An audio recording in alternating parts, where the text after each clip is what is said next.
মুরগির মাংসটা রান্না করতেছি। খুব তাড়াতাড়ি কীভাবে রান্না করা যায় সেভাবে দেখাচ্ছি। এখানে আমি আদা রসুনের পেস্ট, একটু হলুদের গুঁড়া, একটু লবণ দিয়ে মুরগির মাংসটা মেখে রেখেছি। আলু দিয়ে রান্না করব, তাই এখানে আলু একটু হলুদ লবণ দিয়ে মেখে রেখেছি। এখন আমি আলুটাকে একটু ভেজে নেব।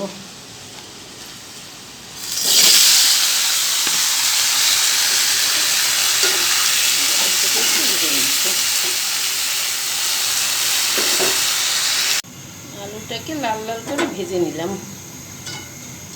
এদিকে ফ্রাই প্যানে একটু তেল দিয়ে মুরগির মাংসটাকে এভাবে ভেজে নেব।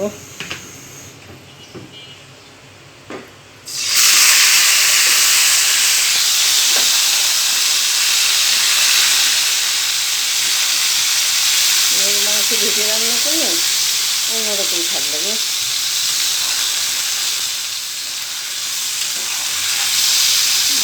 ভেজে তারপর রান্না করবো।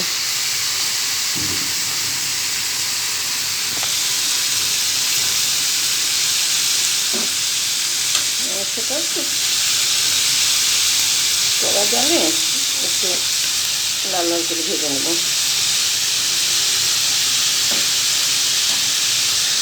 মুরগির মাংস রান্না করার জন্য এখানে পেঁয়াজ কুচি, আদা রসুনের পেস্ট, হলুদ, মরিচ, ধনিয়ার গুঁড়া, জিরার গুঁড়া পরিমাণ মতো সব দিয়ে একবারে পানি একটু দিয়ে তেল দিয়ে কষাতে বসিয়ে দিয়েছি। মশলাটা কষানো হলে তারপরে এর মধ্যেই আলু মাংস দিয়ে দেবো। মশলাটা কষিয়ে নিই।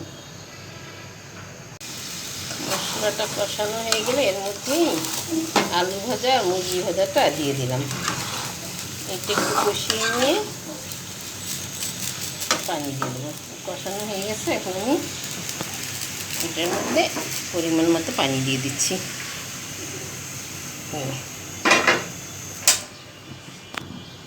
এখন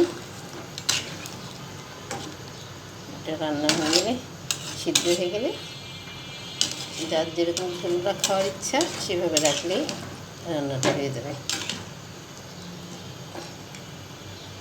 ভাজা আলু, ভাজা মাংস এভাবে করে রান্না করে দেখবেন, খেতে খুবই স্বাদ হয়।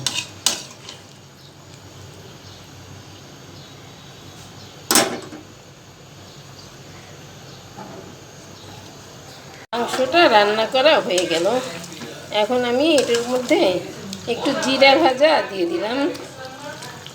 জিরা ভাজা দিয়েই জাল করব না, নামিয়ে নেব। এইভাবে ঝোল রেখে আমি নামিয়ে নিচ্ছি।